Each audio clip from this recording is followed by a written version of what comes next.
Look at what happened week 1 last year. Tampa got beaten, didn't look good. They ended up winning the Super Bowl, right? Justin Jefferson basically didn't get off the bench, and he turned out to be an absolute stud.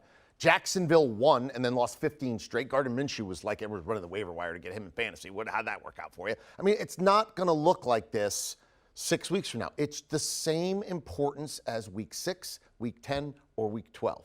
But that being said, for this week and this week only, who are your biggest winners and who are your biggest losers? JJ, I'll start with you. Winner. Well, based off that beautiful preamble, I'm going to talk about the Cincinnati Bengals as being my biggest winner because we know the Cincinnati Bengals desperately needed a win, and they got it in overtime against the Minnesota Vikings. They got it at home. They got it on a game-winning field goal when the previous 4 possessions were punt, punt, punt, punt. So, you have 2 punts to end the game, and then you have 2 punts to begin overtime. You really shouldn't get a 3rd possession, but they did thanks to a Dalvin Cook fumble. Listen, I thought that Zach Taylor had a very gutsy call there on 4th down to allow them to get in position for that field goal. That's something that Zach Taylor needed for his confidence. The win for Joe Burrow in front of that home crowd, he needed it. Speaking of confidence, Jamar Chase finally catching a touchdown pass after all of those drops in the preseason. He needed that for his confidence. That, to me, is a huge, huge win relative to where that franchise is or was. That's huge. Can I say that in sort of that, like if that's 1A, 1B there, would be the Chargers who, like the Bengals, are trying to change a culture where they give games away.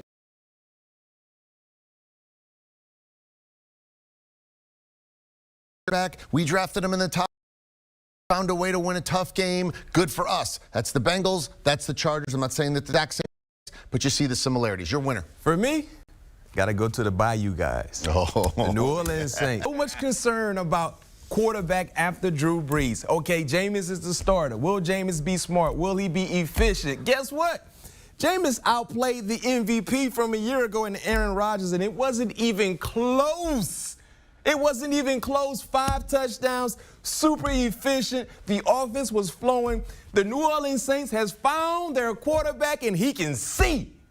They have to be the biggest winners today. And if you ever look, like, when Drew Brees doesn't play, they don't lose. They don't lose. Teddy Bridgewater went 5-0 last year. They don't lose.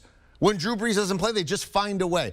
I'm going to just back away a little from you being so effusive with James. By the way, where did James go to school? He went to Florida State. Okay, just wondering. Also, you got losers now, right? Not everybody can be a winner. As a matter of fact, half the teams lost today. Who's your biggest loser? Well, the guy who should have been a big winner today, a very obvious winner, was a huge loser in Urban Meyer and the Jacksonville Jaguars. Urban had such a difficult, really the entire time that he's been there with the Jacksonville Jaguars. But a lot of college-y stuff has been going on, a lot of questionable moves that he's made. And we could go through the litany of them, but we'll save that for another time. The fact is, he had no business losing as badly as he did to the Houston Texans. A team filled with older veterans, sort of scrap parts made up from around the league. Tyrod Taylor, a guy that I respect, but not a guy who should be winning by double digits in the league against the Jaguars team that should be on the upswing. It was a very, very embarrassing loss. It was a difficult loss, and we know how hard Urban Meyer takes losing. If he has a couple of these in a row, I really am concerned about his future in the NFL. If they had won today, he could have basically said all those stories all week about players aren't happy, coaches aren't happy. It's all hogwash. We got to win. Now he's going to have to answer that question all week long. I think you nailed that one. That's an excellent choice. No question. B-Mac, you're loser. Let's go to the NFC South. The Tennessee Titans. The issue for Tennessee, AFC South. I know what you mean. The issue for the Tennessee Titans a year ago was can't play any defense, can't put any pressure on quarterbacks. Guess what? They went out in the draft, used their first rounder on Caleb Farley, spent big time money on Bud Dupree. They improved the defensive numbers, they improved the production, didn't improve anything. Allowed 38 points to the Arizona Cardinals. Look at my guy Kyler Murray, 21 of 32, 289, 5 total touchdowns. They surrendered over 400 yards to the Arizona Cardinals. And we can talk about the offensive woes.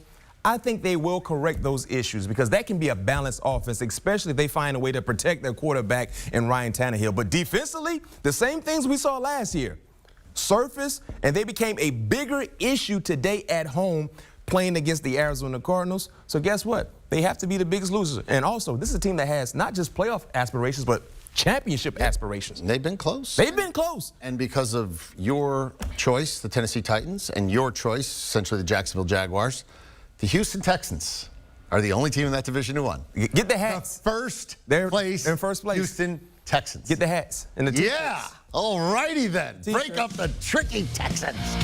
I wonder if they're going to talk about that. Look, B-Mac, Patrick Peterson, Vikings.